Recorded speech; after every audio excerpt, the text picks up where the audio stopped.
بسم اللہ الرحمن الرحیم نحمدہ نصلی علی رسولہ الکریم اما بعد۔ ساتھ طب کاری کی طرف سے ویڈیوز اور اسپیک کے سلسلہ جاری ہے۔ طب نبوی کے بارے میں ہم نے بھی الحمدللہ بہت سارا کام کیا، امت میں بہت سارے لوگوں نے کام کیا۔ آج بھی طب نبوی کے نام سے ادارے قائم ہیں، لوگ طب نبوی کے نام پر کاروبار بھی کر رہے ہیں، اور طب نبوی کو اس انداز میں ایک پروفیشنل انداز میں تو نہیں کر رہے، البتہ ضرورت کے مطابق کاروباری طور پر کر رہے ہیں۔ طب نبوی پر ہمارے ادارے کا نام بھی سات طبی کالج برائے فروغ طب نبوی ہے۔ اس پر الحمدللہ ہم نے ایک کام کیا تھا اور کئی کتابیں اس تحقیق و تدقیق میں لکھی ہیں۔ ہمارے سامنے کچھ اسلاف کی زندگیاں ہیں جنہوں نے اس بارے میں کام کیا۔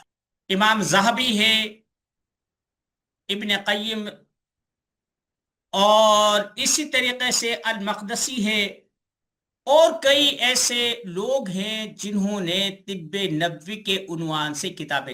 ہم نے ایک کتاب میں اس کی تشریح کر دی تھی۔ اصل میں مضامین کا ہجوم اتنا ہوتا ہے کہ جب کسی چیز پر ذہن آمادہ ہو جاتا ہے، اللہ کی توفیق ہوتی ہے، تو اس پر ایسے مضامین اترتے ہیں کہ ذہن کو کھانے کی بھی فرصت نہیں ہوتی۔ کئی دفعہ ایسا ہوتا ہے کہ گھر والے کھانا رکھتے ہیں، کام کر رہا ہوں، صبح وہ ایسے اٹھا کر لے جاتے ہیں، کھانا یاد نہیں رہتا۔ خیر، یہ تو ایک ضمناً بات تھی۔ ہم نے کئی کتابیں اردو میں لکھی ہیں، جیسے آج ہی میں نے ایک کتاب اپلوڈ کی ہے، التداوی بالحرام، اور یعنی ادویات میں منشیات کا استعمال اور طب نبوی کے عنوان سے آج ہی میں نے اپنی ویب سائٹ پر ایک کتاب اپلوڈ کی ہے۔ اسی طریقے سے العتیمہ والاشربہ فی اثر رسول صلی اللہ علیہ وسلم نامی کتاب کا ہم نے اردو ترجمہ کیا تھا، نیٹ پر موجود ہے۔ قرآن کریم سے اخذ کردہ طبی نکات، اس میں تقریباً کئی سو آیات وہ ہیں جو طبی قوانین کے استدلال میں پیش کی جا سکتی ہیں۔ اسی طریقے سے طب نبوی کے حوالے سے ہی ہم نے ایک کتاب لکھی تھی، اس کا نام تھا احادیث مبارکہ سے اخذ کردہ طبی نکات، اور بہت ساری کتابیں ہیں، میرے ذہن میں اس وقت نہیں ہیں۔ میں آپ کو دو چیز سے وضاحت کے ساتھ بیان کرنا چاہتا ہوں۔ قرآن و احادیث میں کچھ ادویات کا، پہلے تو ہم غذاؤں کو مقدم رکھتے ہیں، غذاؤں کا جو ہے نا ذکر آیا ہے، جیسے وعدسیہا وبصلیہا اور وغیرہ وغیرہ، اور پھلوں کا ذکر آیا ہے۔ اس کے بعد پھر ادویات کا، جڑی بوٹیوں کا ذکر آیا ہے۔ اس کے بعد پھر نباتات کا، پھر جمادات کا، پھر جو یہ کیا دھاتوں کا بھی ذکر آیا ہے۔ یہ تمام چیز سے طب میں زیر بحث بھی ہوتی ہیں، زیر استعمال بھی ہیں۔ ہم ان سے اپنا کام جو ہے نا چلا سکتے ہیں۔ پھر ہمارے نصاب میں سات طبی کالج کی نصاب میں 6 کتابیں تھی، ان میں ایک یہ بھی تھا کہ یہ جو غالباً ایک کتاب کا نام تھا جس میں کتب سماوی میں مذکورہ نباتات اور ان کا فوائد، غالباً یہ نام ہے، وہ ہم نصاب میں بھی پڑھاتے تھے۔ اس میں توریت، زبور، انجیل، صحف مقدس جو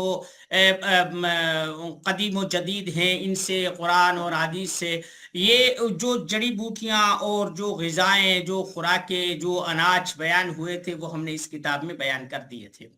یہ تقریباً 92، 93 سے 98 تک وہ جو صحیح انداز میں جن کے صراحتاً نام آئے ہیں، جیسے زیتون ہے، انجیر ہے، انار ہے، کیلا ہے، وغیرہ وغیرہ، ان کے ہم نے وہاں پر ذکر کر دیے تھے۔ آج کا جو عنوان ہے، جو سبق ہے، وہ یہ ہے کہ ہم نے طب نبوی کو جن عناوین کے تحت مطالعہ کیا ہے ان میں 3 بڑی بڑی شاخیں ہیں۔ ایک دعائیں، وہ ذکر اذکار کے ضمن میں آتی ہیں، جیسے الاذکار امام نبوی رحمۃ اللہ علیہ کی ہے، اور بہت ساری دعائیں ہیں، حصن المؤمن ہے، وغیرہ وغیرہ ایسی کتابیں ہیں جنہیں ہم دعا کے طور پر، تحفظ کے طور پر یا تبریک کے طور پر رات دن پڑھتے ہیں۔ اس کا یہ ثواب ہے، اس کی یہ فضیلت ہے، اس کے یہ درجات ہیں، اس سے یہ حفاظت ہوتی ہے، اس سے یہ فائدہ ملتا ہے، وغیرہ وغیرہ۔ ایک شاخ تو ہو گئی ہے۔ دوسری شاخ ہے، ان میں تعوذات بھی ہوتے ہیں۔ ہماری اپنی ایک کتاب ہے کہ مضبوط پناہ نامی ایک کتاب ہے ہماری، جس میں تعوذات، جو قرآن و حدیث میں جن چیزوں سے پناہ مانگی گئی ہے ان کو ہم نے یکجا کر کے ان کے فوائد لکھے ہیں۔ طبی لحاظ سے انسان پر جو اس کے اثرات ہوتے ہیں اس پر ہم نے بحث کی ہے، وہ بھی نیٹ پر کتاب موجود ہے۔ تعوذات یعنی مضبوط پناہ نامی، وہ ہماری کتاب موجود ہے۔ دوسرا جو حصہ ہے وہ حصہ ہے جسے ہم طب کا ایک صحیح معنی میں اس کا استعمال کہہ سکتے ہیں، جیسے ورس کا استعمال ہے، وسمے کا استعمال ہے، کست شیری کا استعمال ہے، پیلو کا استعمال ہے، زیتون کا ہے، انجین کا ہے، انار کا ہے، انگور کا ہے، وغیرہ وغیرہ۔ یہ ایک کیمسٹری ہے جسے ہم طب میں عام طور پر استعمال کرتے ہیں۔ اسے ہم ٹھیک انداز میں ہم یہ کہہ سکتے ہیں کہ یہ جو چیز ہے یہ بالکل وہ ہے جسے ہم جس طب کو ہم اپنے علاج و معالجے میں استعمال کرتے ہیں وہ یہ ہے۔ تیسری قسم جسے ہم تدبیر بالید کہہ سکتے ہیں، یعنی دستکاری کہہ سکتے ہیں، وہ ہے حجامہ۔ عمومی طور پر ہمارے علماء، مولویوں نے یا دینی طبقے نے جس چیز کو طب نبوی کا نام دیا ہے وہ حجامہ ہے۔ حجامہ میں وہ کپنگ کرتے ہیں، وہ سنگیاں لگاتے ہیں، وغیرہ وغیرہ۔ یہ ایک طب نبوی کا ایک جو سمجھے کہ ایک حصہ ہے، ایک شاخ ہے جسے ہم استعمال کرتے ہیں۔ یہ تو ہو گئی ایک طب نبوی کے بارے میں بات۔ اب مسئلہ یہ ہے کہ جو طب نبوی کے بارے میں جتنی تحقیقات ہونی چاہیے تھیں یا جو اس کا افادی پہلو ہے وہ اجاگر ہونا چاہیے تھا، وہ نہیں ہوا۔ آپ دیکھیں کہ جو طب کے قوانین ہیں، طب میں 6 قوانین ایسے ہیں کہ جنہیں ضروریات، 6 ضروریات کہہ سکتے ہیں، یعنی 6 وہ چیزیں جن پر صحت کی بنیاد ہے، ٹھیک ہے نا۔ ان میں جو طب میں چیزیں بیان کی گئی ہے، دیکھیں، ایک اسے آپ تجارتی نقطہ نظر سے کہہ لیں یا مفادات کی جنگ کہہ لیں، ہم نے اپنے نصاب میں وہ خواہ دینی ہو، دنیاوی ہو، مدارس میں پڑھایا جا رہا ہو، سکول و کالجز میں پڑھایا جا رہا ہو، ایسا ہم نے کوئی عنصر رکھا ہی نہیں ہے کہ جس کی بنیاد پر طالب علم اپنے پاؤں پر اپنی ضروریات کو پورا کر سکے، اپنے پاؤں پر کھڑا ہو سکے۔ صح ستہ میں اہل تشیع کی بھی کتابیں ہیں، بلکہ ان کا جو بہار الانوار نامی کتاب ہے، بہت ضخیم کتاب ہے، اس میں بہت بڑا حصہ طب کا موجود ہے۔ انہوں نے بھی کام کیا ہے، لیکن انہوں نے جو کام کیا ہے وہ طب جعفر کے نام سے کیا ہے، طب رضا کے نام سے کیا ہے، طب نبوی کے نام سے انہوں نے یہ عنوان کم استعمال کیا ہے۔ ہمارے جو سنی علماء ہیں، سنی پڑھے لکھے لوگ ہیں، انہوں نے طب نبوی کے عنوان سے کام کیا۔ سیاستہ پر جب ہم نے کام کیا تھا تو اس وقت تقریباً 250 سے 300 احادیث ایسی ہیں جن میں طب طب کے قوانین، طبی افادات یا طبی ضروریات یا علاج و معالجہ، غذا، خوراک، بیمار پرسی، تیمارداری، ان چیزوں کے بارے میں بحث کی گئی ہے۔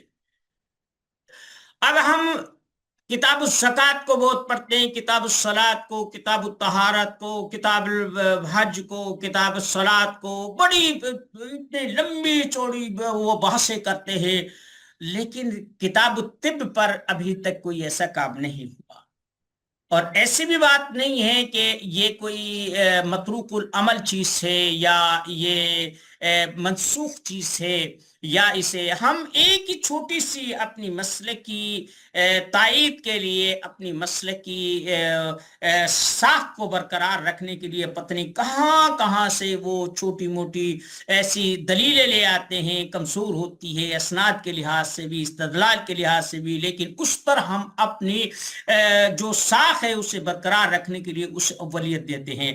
یہاں پر 250-300 دیکھیں، ترمذی شریف میں ابواب الطب موجود ہے، کتاب الاشربہ موجود ہے، اطعمہ موجود ہے، اسی طریقے سے بخاری شریف ہے، مسلم شریف میں عنوان نہیں دیا گیا طب کا، لیکن طب کا حصہ موجود ہے۔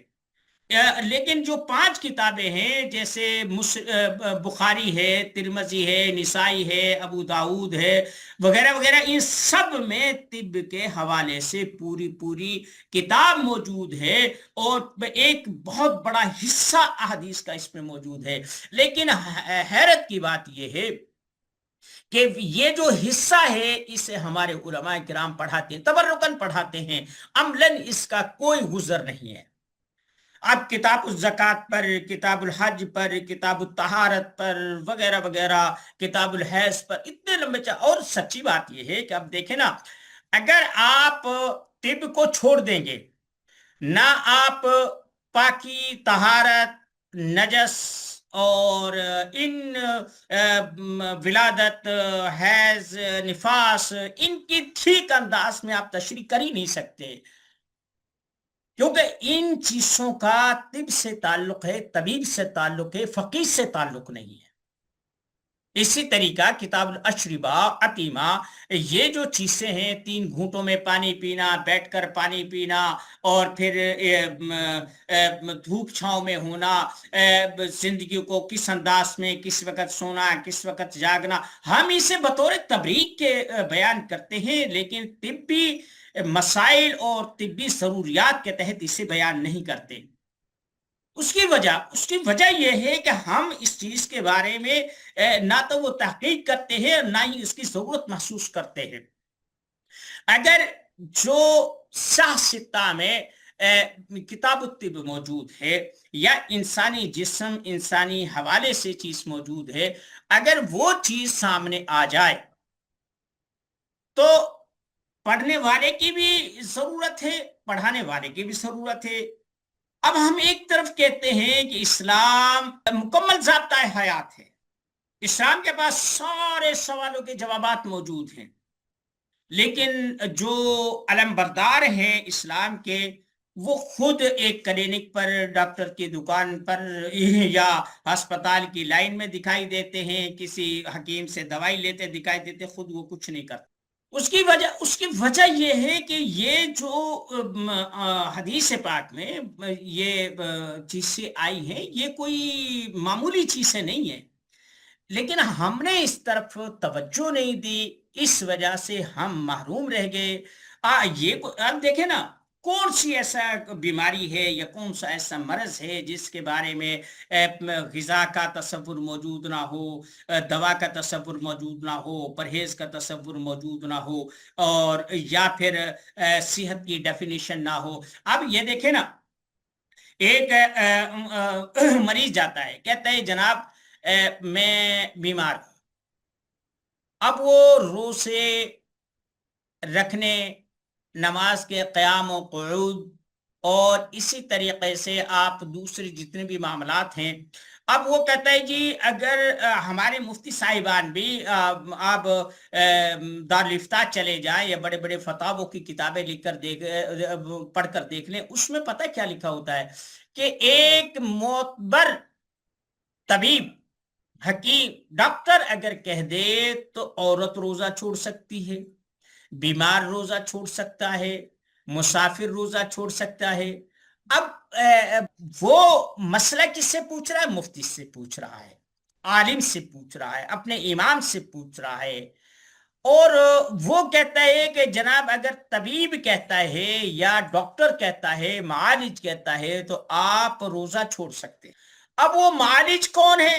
معالج وہ ہے جو نماز روزہ حتیٰ کہ مسلمان کیا بلکہ وہ تو رب رسول کو ہی نہیں مانتا، دہریہ قسم کا ہے، ہم اس کی رپورٹ پر اپنے نماز روزے کو معطل کر دیتے۔ کچھ بات سمجھے؟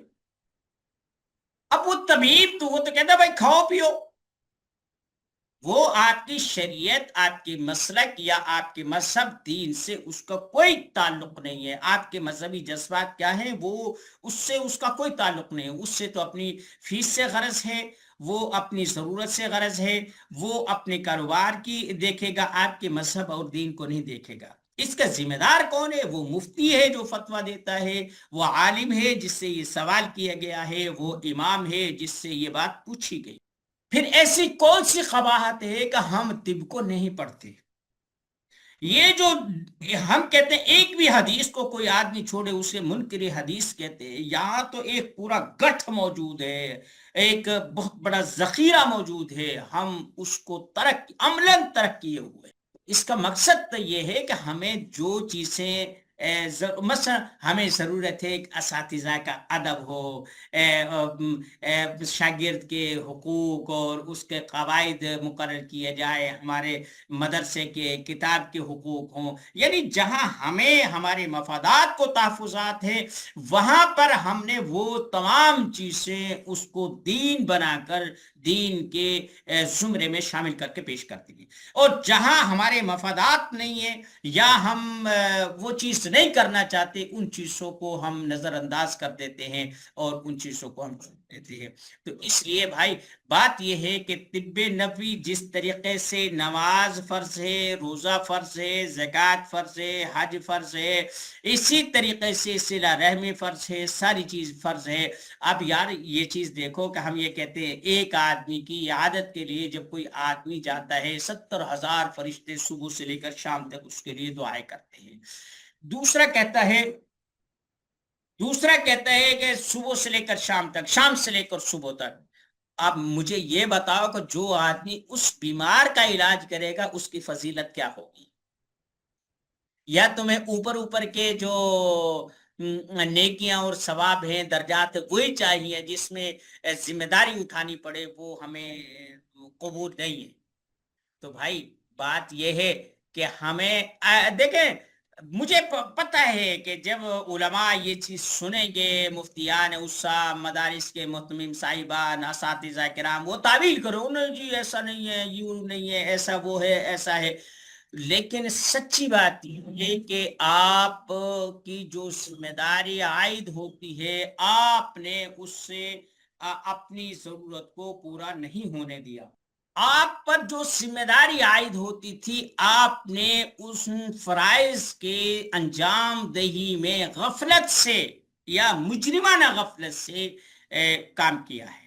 خیر، ہم یہ چیز کہتے ہیں کہ جو اطباء کرام، بالخصوص علماء کرام جو طب کے شعبے سے وابستہ ہیں، انہیں چاہیے کہ اس میدان میں کام کریں، ان چیزوں کی تطبیق کریں۔ مثلا اب دیکھیں نا، سنا مکی ہے، مصبر ہے، کسر شیریں ہے، پیلو ہے اور نمک ہے۔ اب دیکھیں نا، یہ ایک کتنی بڑی تحقیق ہے۔ حضور علیہ السلام کو ایک بچھو نے ڈنگ مارا، آپ معوذتین پڑھتے جاتے تھے اور نمک ملا ہوا پانی اس پر بہاتے جاتے۔ اب ایک طبیب کو اس سے بہت بڑی ایک تحقیق کی سرنگ مل گئی ہے کہ نمک جو ہے وہ بچھو کے کانٹے کا تریاق ہے۔ اب یہ نمک اور بچھو کا زہر، ان کی دونوں کی ڈیفینیشن ہوگی۔ نمک غدی اعصابی ہے، اور جو بچھو ہے یہ اس کا تریاق ہے، یعنی اس کا مطلب یہ ہے کہ یہ عضلاتی یا اعصابی ہے۔ ٹھیک ہے، اسی طریقے سے ام المومنین عائشہ صدیقہ رضی اللہ تعالیٰ عنہ سے روایت ہے کہ یہ جو گردے میں اگر کوئی تکلیف ہو جائے تو جلا ہوا پانی یعنی ابلا ہوا پانی شہد میں ملا کر، وہ چیز جو شہد ہے یہ جس کو شفاء لما فی الصدور کہا ہے، شفاء للناس کہا ہے، آپ کے پاس ایک لیبارٹری موجود ہے، آپ ان چیزوں کو ایک کسوٹی کی بنیاد پر رکھ کر، اب دیکھیں نا، ایک چیز سے کہ مثلا کہا گیا کہ سنا مکی میں شفا ہے، ٹھیک ہے، شہد میں شفا ہے، اب سنا مکی اور شہد کے مزاج الگ الگ ہے، اور کلونجی کے بارے میں کہا گیا یہ موت کے علاوہ ہر چیز میں، آپ دیکھیں نا، اب کلونجی اگر ہم عضلاتی مزاج کو دیں گے تو یہ تو خود تکلیف کا سبب بن جائے گی۔ بات یہ ہے کہ اگر ہم ایک طبیب کی رائے کو دیکھیں تو یہ کہہ سکتے ہیں کہ جو اعصابی امراض ہیں ان میں تمام امراض کے لیے یہ تریاق ہے۔ اسی طریقے سے سنا مکی جو رکے ہوئے امراض ہے، جن میں قبض ہوتا ہے، جن میں رکاوٹ ہوتی ہے، فضلات کا اخراج نہیں ہوتا، ان میں سنا مکی ہے۔ تو یہ ساری چیزیں ایسی ہیں کہ اگر ہم ان پر تحقیق کریں، اور کام کرنے کی ضرورت ہے یار، روزی روٹی اللہ کے ہاتھ میں ہے۔ اللہ جب کوئی بندہ مخلص ہو کر کام کرتا ہے، اس سے کام بھی لیا جاتا ہے، اللہ اس کی روزی بھی دیتے ہیں، نحن نرزقہم و ایاکم، کہ اللہ تمہیں بھی رزق دیتا ہے اور دوسرے لوگوں کو بھی رزق دیتا ہے۔ تو بد اعتمادی کس چیز کی ہے؟ آپ اپنے کلینک کو چلائیں، اپنے پریکٹس کو کریں، آپ ہجامہ کریں، لیکن جو یہ پہلو ہیں، ایک حدیث میں اگر کسی چیز کی طبی افادیت بیان کی گئی ہے، طبی فوائد بیان کیے گئے ہیں، تو آپ اپنے طب میں اس سے ریلیٹڈ بھی کام لیں اور انہیں ڈائری پہ لکھتے جائیں۔ پھر کہیں آپ کے استعمال میں، کہیں آپ کی سوچ میں، کہیں اس کی خوراک کی کمی زیادتی میں وہ کچھ اونچ نیچ آپ کو دکھائی دے گی، وہ نوٹ کرتے رہیں، تو ایک نتیجہ ایسا نکلے گا کہ جہاں آپ یقینی طور پر کہہ سکے سنا مکی کی مقدار اگر انسان کا وجود اتنا ہے، بڑا ہے تو اتنی، چھوٹا ہے تو اتنی، بچہ ہے اتنی، عورت ہے اتنی، اور اگر بیماری ہے تو اس میں اتنی، کوئی قبض ہے تو اس میں اتنی، وہ پھر آپ اس ڈیفینیشن پر پہنچ جائیں گے، اور یہ چیز آپ کے لیے اللہ نے رکھی ہوگی جو کسی طبیب کو نہیں نصیب ہوئی ہوگی۔ تو اس لیے طب نبوی کے بارے میں علماء کرام سے بھی بستہ عرض کرتا ہوں کہ آپ اس بارے میں بھی سوچیں، اس میں روزی بھی ہے، اس میں شفا بھی ہے، اور اس میں خدمت بھی ہے، اور جس 100 شہیدوں کا آپ کہتے ہیں ایک سنت زندہ کرنے پر 100 شہیدوں کا ثواب ملتا ہے، یہاں تو بہت ساری سنتیں زندہ ہوں گی، پتہ نہیں کتنے شہیدوں کا جو ہے نا کھاتا کھل جائے گا، ادھر بھی غور کریں۔ اور جو طبیب لوگ، بالخصوص مسلم طبیب، اور جو لوگ عربی سے یا اردو سے تعلق رکھتے ہیں، یا جن کو دینی طور پر کچھ مذہب سے لگاؤ ہے، وہ اس چیز پر ضرور متوجہ ہوں۔ اللہ تعالی ہمارا حامی و ناصر ہے۔ وما علینا الا البلاغ۔